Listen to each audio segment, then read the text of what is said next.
1 table spoon కారం వేసుకోవాలి.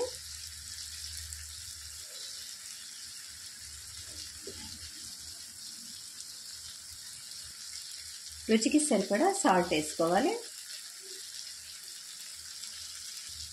1/2 table spoon వరకు ధనియా పౌడర్ వేసుకోవాలి.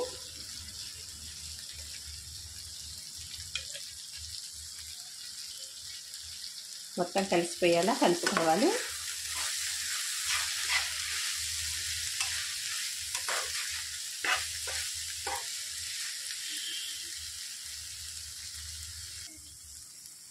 సగం ఉడికిపోయిందండి. ఇందులోనికి ఇప్పుడు మనం నూరి పెట్టుకున్న ఈ ముద్ద వేసేసుకోవాలి. కొద్దిగా వాటర్ కూడా యాడ్ చేసుకొని పోసుకోవాలి.